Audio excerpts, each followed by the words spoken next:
to the first members video. It's pretty exciting stuff. So yeah, this is a really I'm just so chuffed about this.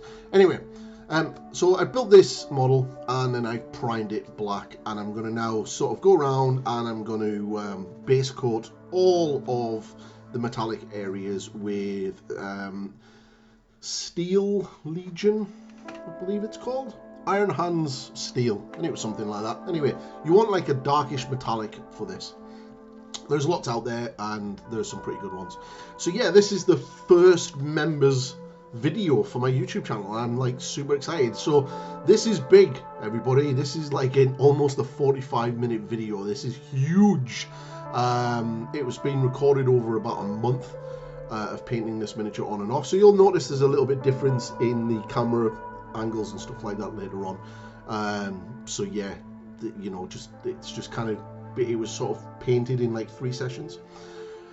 Ah, so good. But anyway, I'm so chuffed to actually be able to make this. So this is me just putting a second coat on because just to make sure that you've got a nice solid opaque finish, so you can actually build up the highlights and shading and everything else. And we're going to be sort of pushing this a little bit more than I would for the normal army models, because this is a character. This is kind of like the leader for my army, and it's really cool. But if there is any miniatures that you want me to do, you know, feel free to leave a message. But hopefully by the time any future people are watching this, the Discord and everything else will be up and running completely, and there'll be polls and stuff like that going on where people can vote for which miniature they want next and all that good stuff. So yeah, so for the gold, what I'm doing is base coating it with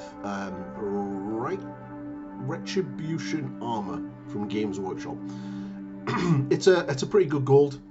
It takes about 1, maybe 2 coats at the most to do, so don't worry too much. And we're going to be building upon that later on in the video as well.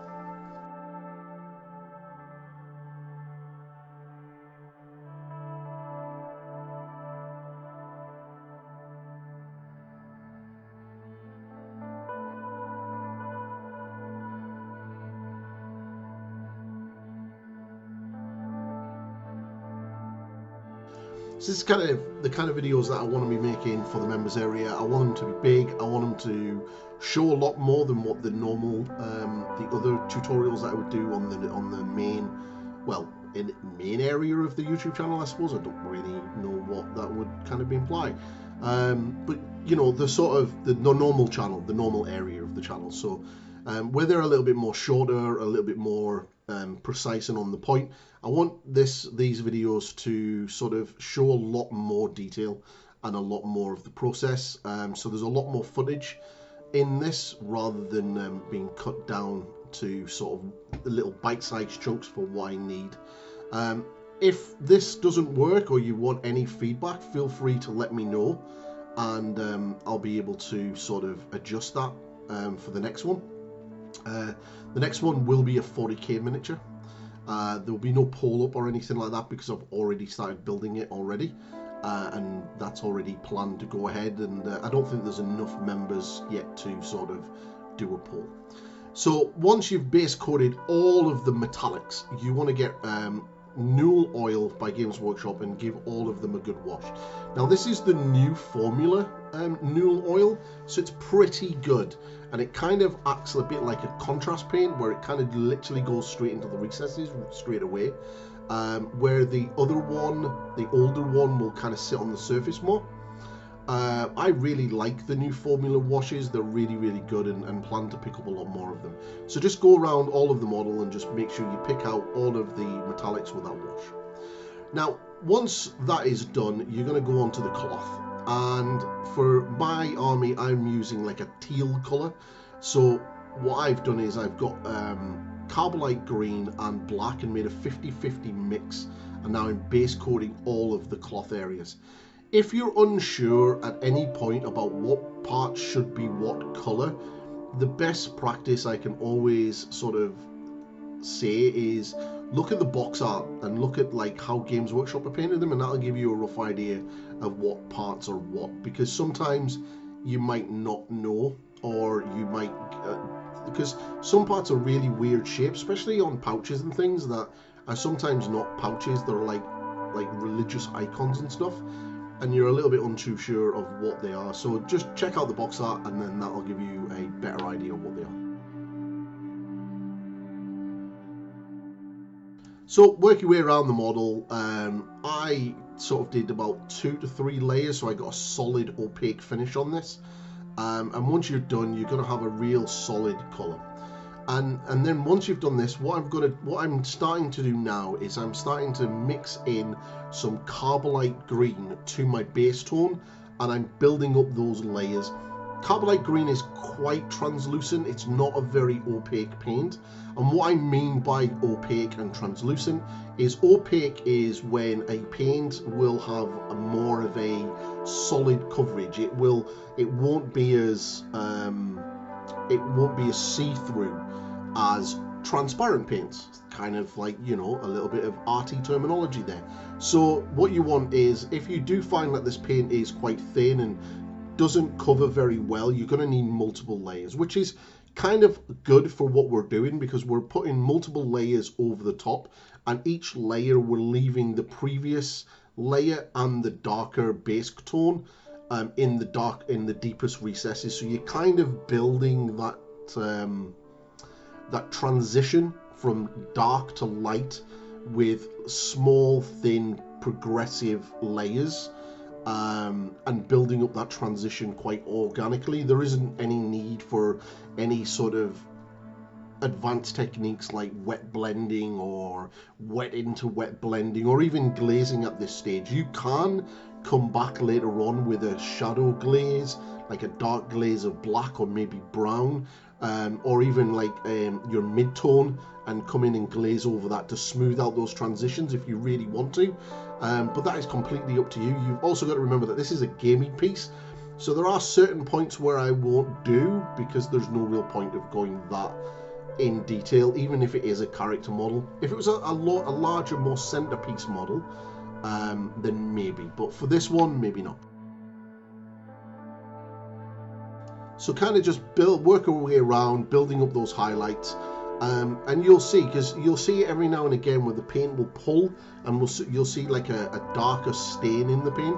That's just where the paint is leaving that layer underneath, and because obviously paint will darken as it just dries, as you can see.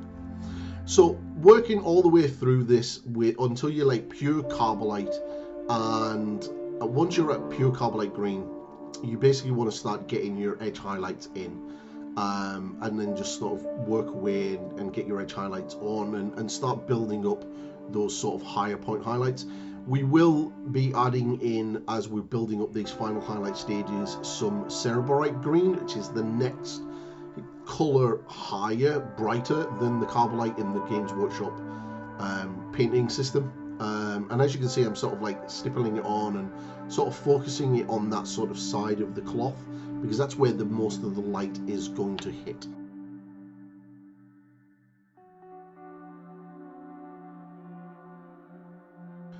I do have a tutorial on how I paint, another tutorial up on the regular side of the channel, and it kind of concentrates a little bit more on the green, so you'll get a sort of another idea of sort of how to do it. There isn't much of the green cloth on this miniature. There's mostly the black cape and the metallics, so that's basically what this video mostly focuses on. So just bear that in mind. But there is another video up on the channel if you want to, you know, sort of get another set of information regarding how to paint this color on your miniature as well.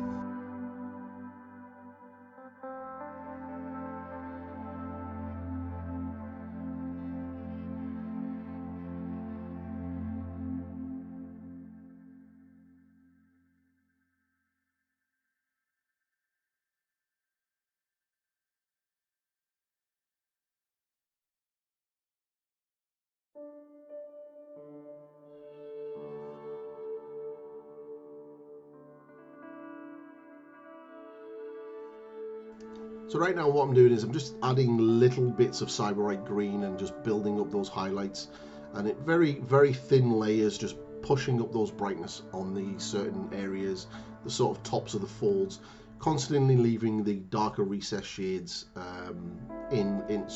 the darkest recess areas sort of untouched, and this will just give that contrast between the light and the dark, which is kind of what we're looking for.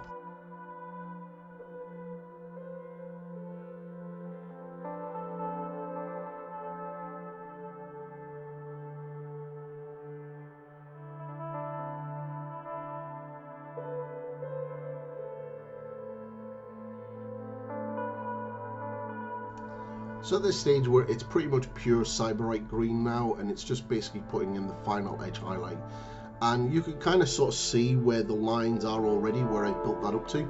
So I go around the whole model and get all of those edge highlights done. So once that's done, it's onto the metallics, and what I'm doing here is I've got a basically a sort of 50-50 mix of silver and gold, and I'm using the Vallejo silver from the Model A range. Absolute brilliant silver. If you haven't got it, you really should get it. And it's just basically going around and picking out all of the raised areas on the golden parts. We're going to be coming in with a glaze for the shadows later on, but as you'll see as we go around, we'll pick out all that detail. So just be careful on this one. You just want to sort of keep this like on the raised areas, so sort of just imagine that the light is coming directly down, and just put the highlights up on the raised areas, the gold parts, and that'll kind of just make it pop a little bit.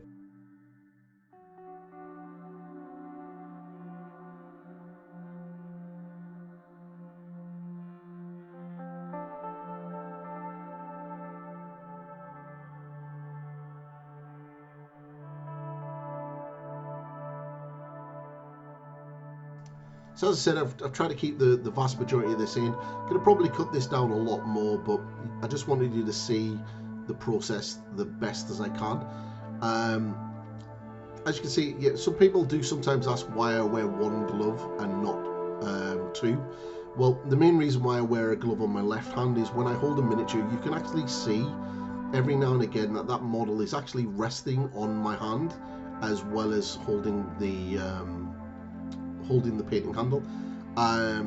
And what I don't really want is, I don't want my skin to really come into contact with the miniature, because I don't really want the oils on my skin to do anything with the paint, and that's the reason why I only wear one glove. The other reason why I don't wear one on my painting hand is I find that it kind of makes holding the paintbrush feel a bit weird. It's though I'm not really holding it properly, so that's why I don't really bother. I feel as though I can get a better feeling for where the brush is and what the brush is doing if I'm not wearing a latex glove on my right hand.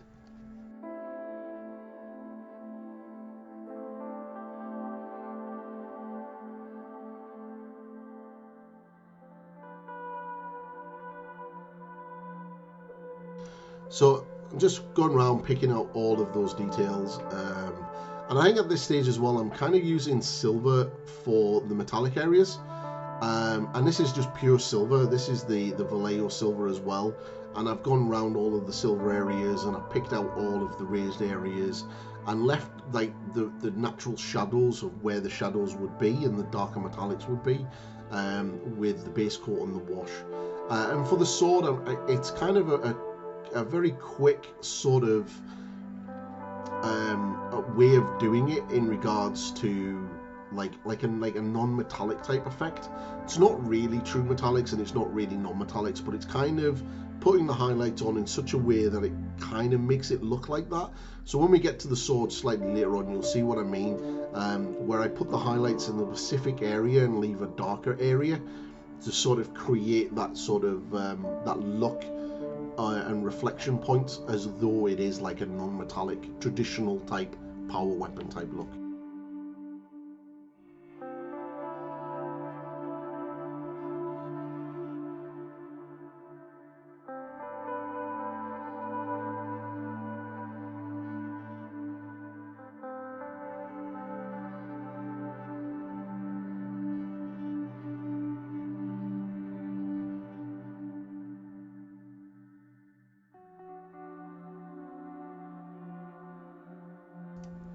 Also with that silver, I'm going around the gold and like putting on like a final edge highlight to it as well to really make that sort of the edges stand out. And then once all that's done, then we're going to be coming in with the sort of brown Rhinox hide shadow and putting that in, which I believe is very shortly. But first things first, we're just going to be finishing off all of the edge highlights around the gold very carefully. This is a size 1 from Rosemary CO Series 33. It has a very, very good tip on it, and it allows me to get those little bits of detail for the gold filigree and all of that kind of stuff.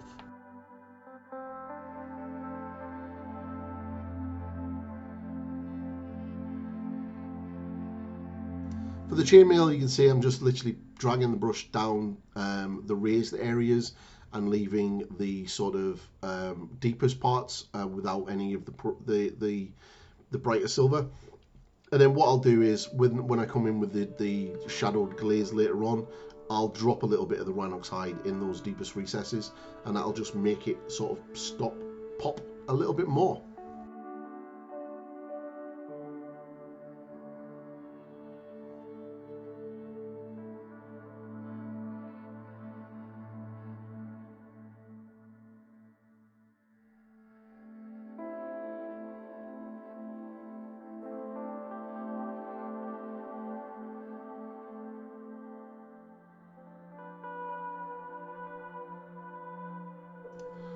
So again with the silver, just picking out the highest points, and you'll see here what I mean by the sword earlier.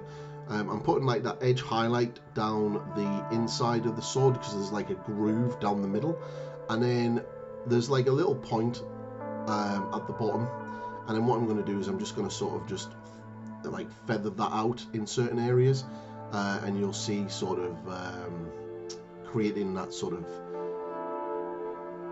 true metallic, non-metallic looking effect. As you can see, I've kind of sort of just shown the side view of where you can sort of see the placement, so it kind of gives it that look. It's really, really quick and easy, and you're not really, you know, blending too much, and there's no real craziness involved. It's just a matter of just putting the highlights in where you need it and then putting the glaze shadow in over the top of it. And speaking of the shadow, here we are with the Rhinox hide. What I'm wanting to do with this is I want to put this in the deepest recesses of all of the metallics, including the silver. But on the parts on his thigh, those big plates, there's like these big studs in the gold, and what I'm doing is I'm putting this brown glaze around these studs, and this will sort of pick them out and sort of give them a little bit more definition. And it's the same with the parts on the sword and the pommel and the tops of the helmet. You kind of just want to imagine where the shadows would be and then just glaze that in to those areas just to make it pop, and go back as many times as you feel that you need to just to get that transition in. Just make sure that the previous layers are dry before you do it.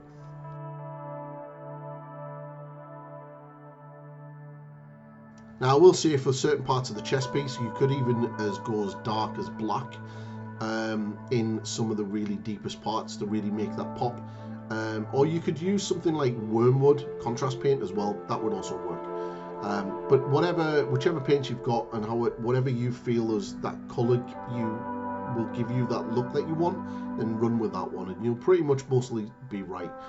I've gone for like a Rhinox hide because it has like a reddy tint to the brown, and it's a real nice contrast to the sort of greeny color, and especially the black cloak that we're going to be doing later, which is going to have a very black blue tone to it as well.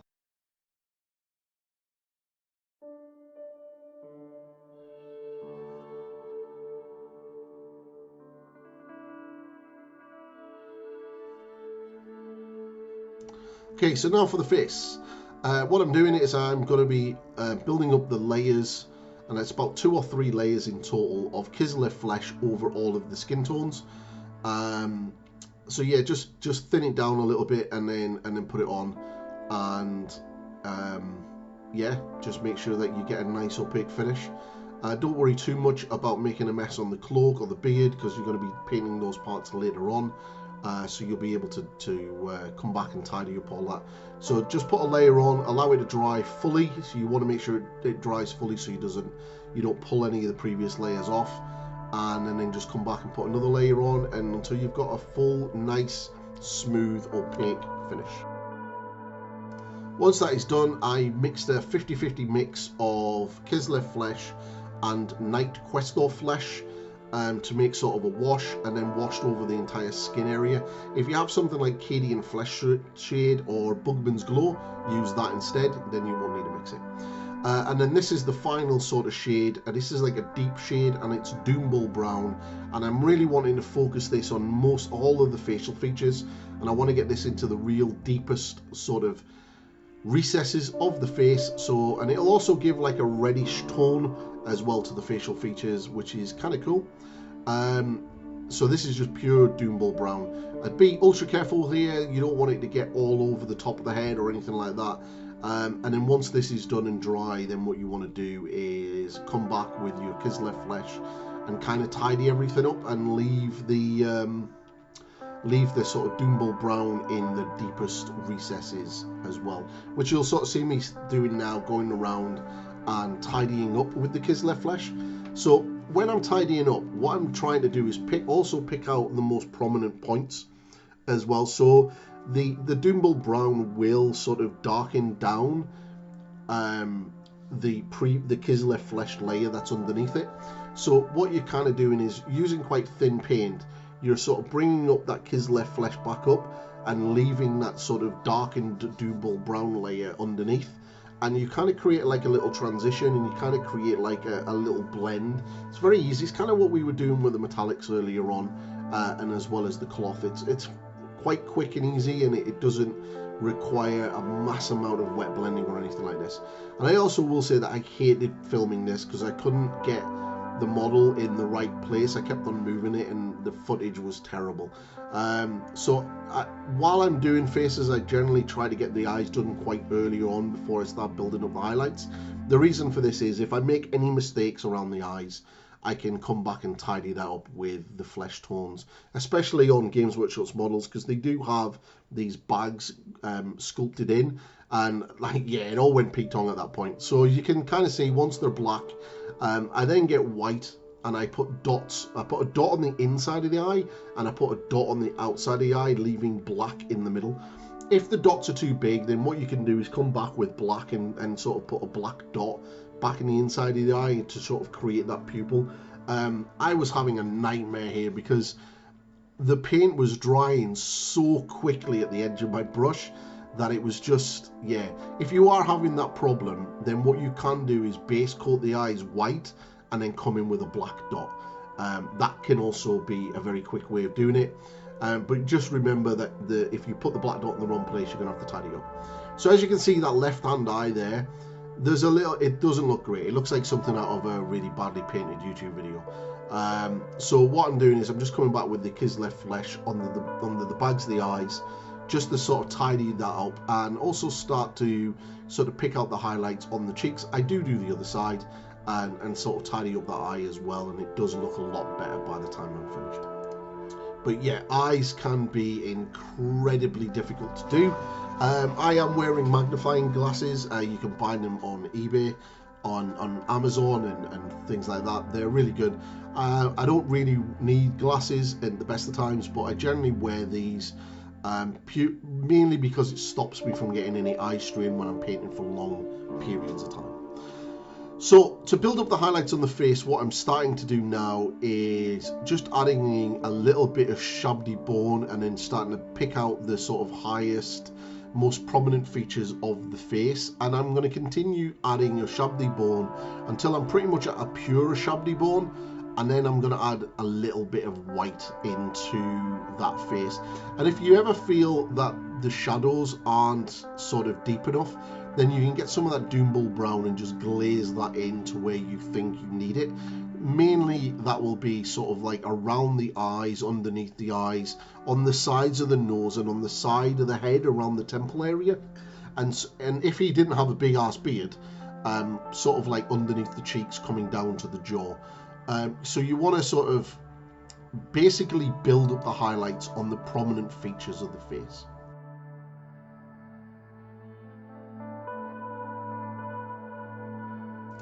Like I said, the footage for this was terrible. I have other videos up on the channel already for how to do faces that is a lot better than this. This was just being a nightmare. What I'm going to do from now on is I'm going to mark my desk on my cutting pad of pretty much what's in the center of my camera, and I'm going to make sure that when I'm filming, the model is basically over that point. And that might help me a little bit, but I kept on moving around because I'm so focused on painting that I'm like, oh shit, you know, it's not where it's supposed to be, and then I pull it back over because that's where my comfortable position is. So yeah, I apologize for this sort of part, but I can focus on more faces later on and do different sort of in-depth painting tutorials for faces if that's what members want. I'm more than happy of doing little shorter form videos like that if it's for something very specific that you want, because at the end of the day you guys are supporting the channel, so I'm here to give you guys what you want and you after. So yeah, everything for the beard didn't film. It filmed me putting the wash on. So basically I base coated it celestial grey, and then I washed the beard with Thunderhawk blue, and then the rest of the footage for the beard was corrupted. So basically I highlighted it with Ulfland grey and then white, and it basically just very thin lines to build up those highlights. For the gloves, they're base coated black, and then what I do is I get Corvus black, which is a sort of like grey black. It's a very weird colour. It's black, but it's not black, and it's kind of got a bit of a bluey tint to it and a grey tint.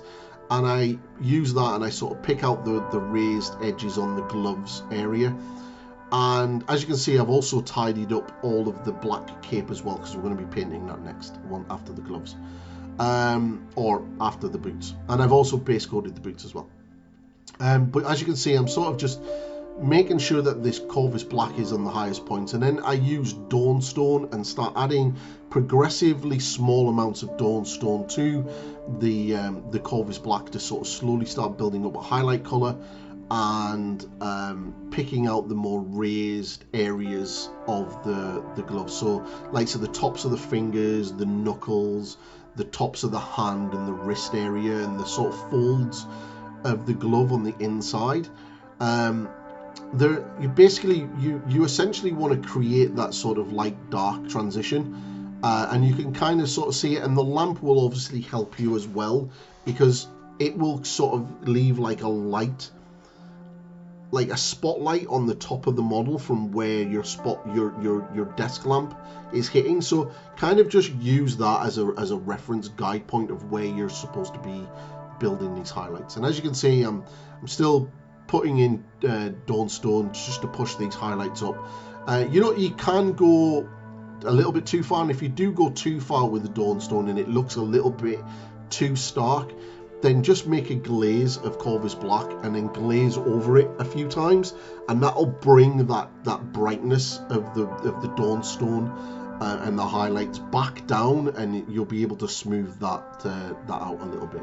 And here I am pretty much with pure Dawnstone at this stage, and it's like little dot highlights on the most prominent raised areas, so the knuckles, the tops of fingers, folds, and stuff like that. But yeah, it's only the hands, so don't go mental. For the boots, once they've been base coated with Rhinox hide, I wash them with a 50-50 mix of Rhinox hide and a bad black, and then once that was dry, I'm now coming around on all of the sort of edges with Doombull brown, because I want like a reddy brown color. Now you can make this Doombull brown edge highlight a little bit fatter than you normally would, because it's gonna sort of give that reddish tone to the leather. And if you wanted a more browny, lighter tone, you could just skip this and then just go straight to Mournfang brown. But this sort of Doombull brown sort of gives it that sort of deep reddish colour. It's really quite nice. This edge highlight is now Mournfang brown, and what I'm doing is the classic heavy metal style. I'm keeping these hedge highlights inside the Doom Bull Brown. So just take your time, and just, if you make a mistake, don't worry, just get the previous color like Doom Bull Brown and go over the top of the area where you made a mistake. Or even a bit of Rhinox hide if you're outside the line completely, and it'll just tidy that up. And the main thing is just to take your time and just go a little bit slow and just work your way around the model. And then once this is, you've done all of that, then what you want to do is get onto the next color, which is XV88. Now this is a very bright color, but it also gives a little bit of oomph to that leather. And I always imagine that this is the color that you sometimes get when leather breaks. I had like a little bit of paint at the end of the brush that had dried, so I had to take that off. But what I was saying is, like, when leather breaks, you kind of get that sort of bright browny color inside the cracks, and then you get like the inside of the leather, which is more like a beige creamy color. Kind of think of these highlights like that. Yeah, it is kind of representing the light, but it's also representing where the breaks and things are in the leather. Now you could really go nuts and do a lot of texture and stuff like that using these colors. I do have a video up on the channel for that, but I'm wanting this more stylized, like the heavy metal style, and not go crazy with texture. So this is why it's basically just edge highlights. Now once the XV88 is done, what I'm using is Karnak stone to sort of pick out the more prominent points, and then to finish off I use a little bit of bleach bone as little dots, and then that's the leather done. For the black and the cloak, now this takes quite a while, and there's a lot of this cut out because this is about 2 hours of painting just for this. Basically, I start off with Abaddon black, and I start mixing in some Thousand Suns, and it's a little bit at a time, and I'm slowly building up those transitions and those colors. I would say the easiest thing to do if you don't have Thousand Suns is use something like Sotek green or a jade type color. You want like a jade, a bluey green color basically. And as you can see, I'm sort of just bringing that sort of color, and it's to the raised points and to the bottom of the cloak, and basically where you would imagine the highlights to be is where you want this to be. And slowly but surely just keep building this up, very thin layers. Now you could speed this up with an airbrush, or you could speed this up even more with some wet into wet blending. But as you can see now, where I've literally built it right up, and I've now started adding a little bit of white in to sort of do the edge highlights, you can see the transitions of where the black is going into this bluey grey color. And when you sort of add white into this, it kind of does turn it grey. It's very weird, and you kind of get like a bluey grey color forming, and I'm basically using that as for the more prominent folds and bumps and lumps and everything else. And he has like an armor plate underneath his cloak, and there's a lot of little lines for that, and this is what I'm slowly picking out with this color. And then after a while you'll get all of that, and I'm pretty much by this point almost using like a pure gray, and this is still white just mixed into the previous mix, and you kind of get this like off-white color, and this is like for this extreme highlights. You want to be really sort of picking out the sharpest points, and it will really sort of bring that definition out.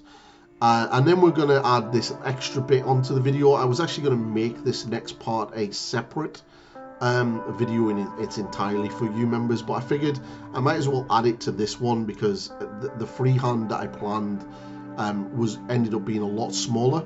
So what I've done is I've basically sped this up to like 300-400% faster, and I've left this in its entirety, so you get to see the entire process of what I'm doing.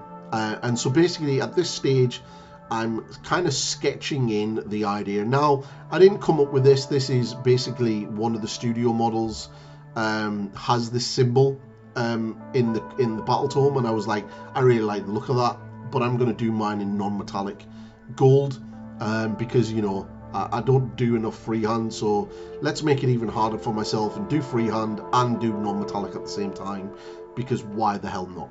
So I'm basically sketching this all in with Mournfang Brown, and I've got a little bit of a reference picture on my phone just next to me, and I'm just sort of working on that and just sort of building that colours in.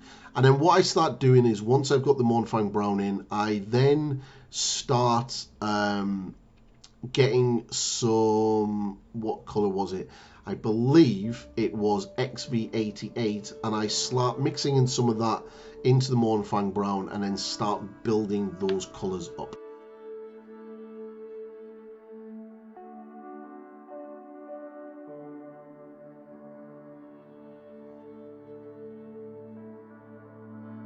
So at this point, I'm sort of like mixing the XV88 onto my wet palette, and I'm going to start sort of building up these highlights.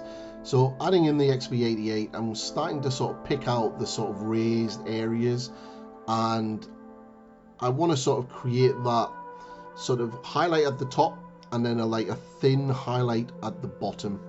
I would like to point out that I'm really impressed with that face on camera. It does look really, really good. I really hated painting the face. It didn't turn out the way I wanted it, but looking at it now and back on camera, it looks actually quite good.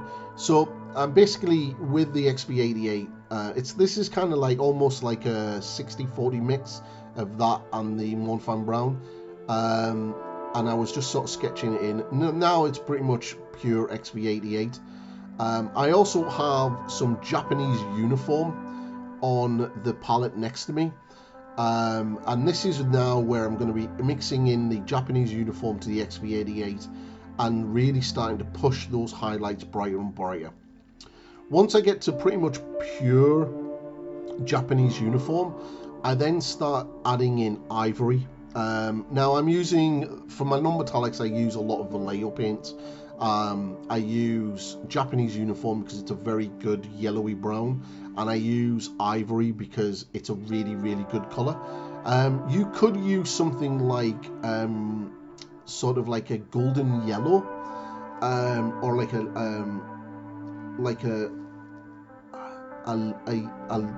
lemon yellow, or an iced yellow. So basically like a sort of off-white that's got a yellow tint, if you really wanted to, and that would kind of put like the yellow tone back into it.